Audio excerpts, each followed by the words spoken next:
But working with the plants in the beginning by yourself without any kind of previous healing or protections that are given that come from the plants or that come from the qualified maestro. When you take the plants, you're given protections.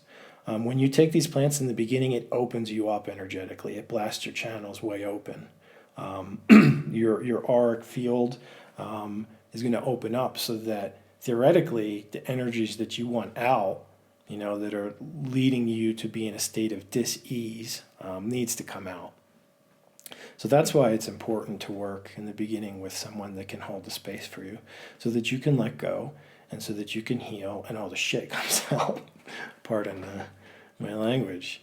And you can do it safely, because there are other entities out there, parasitic entities, energies, and spirits and things that can latch onto you when you're in a vulnerable state and then end up doing more harm to you. And that's really, hopefully, not the goal. You're going into this to heal. You're going into this to come out the other side lighter and better than you were before. So you want to be able to do that in a safe way and to be protected, not to pick up energetic gunk from the environment. So that's like one of the dangers of working with these plants by yourself. And people might think that, the wachuma, that ayahuasca are like other types of psychedelics that are more synthetic, or it's just a mind trip. It's just chemicals in your brain that's producing this experience, and that's not 100% the case. Yeah, they're activating and working in your brain, but they are lifting the perceived veil of this reality, which encompasses a lot more that we don't see or feel or perceive on a daily basis. For most people, it's like, the old radio tuners. There's many stations, but we're always kind of dialed into just one frequency. When you work with the plants, then more of these frequencies become visible and perceivable to you. So yeah, it's important to be in a safe space and for it to be conducted. I mean, I don't know about anybody else, but for me, I don't like to waste my time either when it comes to life. I like to streamline things as much as possible. So I want to I want to have the best experience possible. So not waste my time. But then again,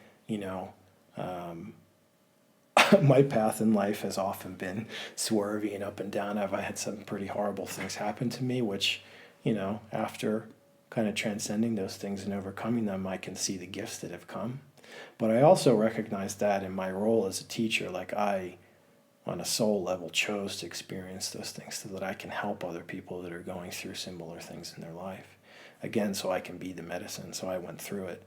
But now, if I'm able to help people, avoid some suffering, I'm willing to do that. So I've made mistakes. I've learned from other people's mistakes as well, kind of seen the good, the bad, and the ugly in the medicine world. So now I can help people to avoid that.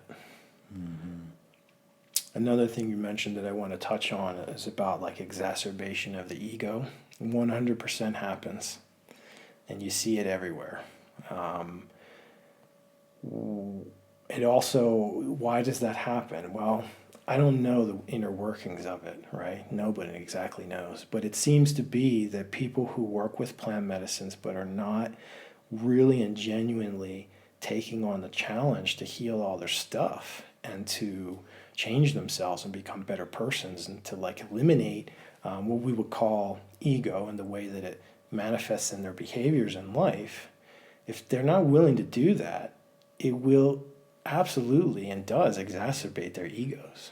And this is dangerous. It's a big pitfall, because it's like people keep taking medicine, and they think that they're graduating in levels or in grades, and it's not the case.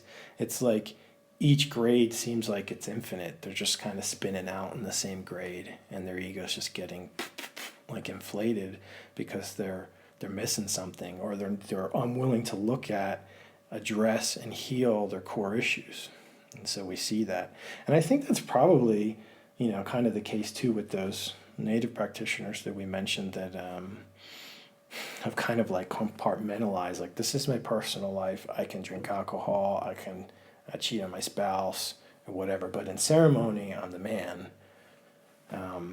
So there is some sort of like inflation of the ego there. Now those practitioners too are coming from the culture, and they've done, I'm certain, a lot of work too with the dieting and all that stuff to get to that level. But especially for like people who are not initiates or Westerners or whatever, there's a huge pitfall with taking medicine and not actually doing the work. So I would like people out there to be careful of that, because you will just spin out and you're not actually advancing.